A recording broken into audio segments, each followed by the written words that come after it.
They're cute, they're lovable, and judging by the 26 billion views of over 2 million YouTube videos of them pouncing, bouncing, climbing, cramming, stalking, clawing, chattering, and purring, one thing is certain: cats are very entertaining.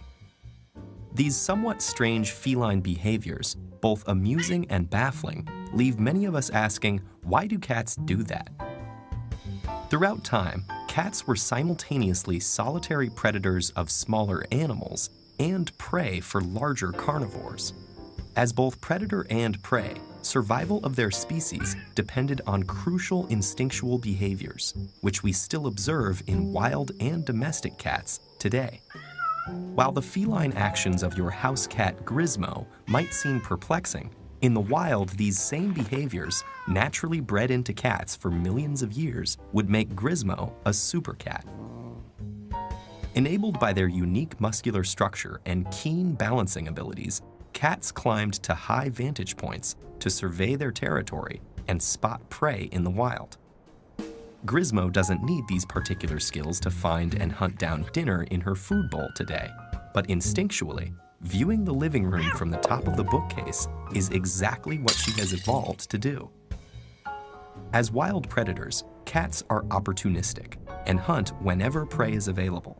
Since most cat prey are small, cats in the wild needed to eat many times each day and use a stalk, pounce, kill, eat strategy to stay fed. This is why Grizmo prefers to chase and pounce on little toys and eat small meals over the course of the day and night. Also, small prey tend to hide in tiny spaces in their natural environments. So one explanation for Grizmo's propensity to reach into containers and openings is that she is compelled by the same curiosity that helped ensure the continuation of her species for millions of years before. In the wild, cats needed sharp claws for climbing, hunting, and self-defense.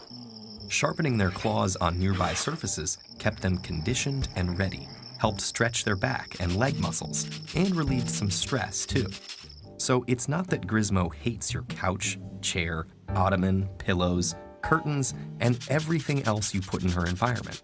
She's ripping these things to shreds and keeping her claws in tip-top shape, because this is exactly what her ancestors did in order to survive. As animals that were preyed upon, cats evolved to not get caught, and in the wild, the cats that were the best at avoiding predators thrived. So at your house today, Grizmo is an expert at squeezing into small spaces and seeking out and hiding in unconventional spots. It also explains why she prefers a clean and odor-free litter box.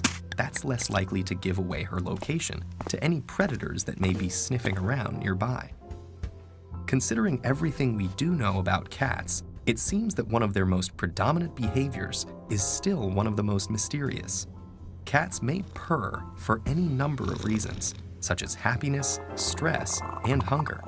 But curiously, the frequency of their purrs, between 25 and 150 hertz, is within a range that can promote tissue regeneration. So while her purring makes Grizmo an excellent nap companion, it is also possible that her purr is healing her muscles and bones, and maybe even yours too. They developed through time as both solitary predators that hunted and killed to eat, and stealthy prey that hid and escaped to survive. So cats today retain many of the same instincts that allowed them to thrive in the wild for millions of years. This explains some of their seemingly strange behaviors. To them, our homes are their jungles. But if this is the case, in our own cat's eyes, who are we? Big, dumb, hairless cats competing with them for resources? Terribly stupid predators they're able to outsmart every day? Or maybe they think we're the prey.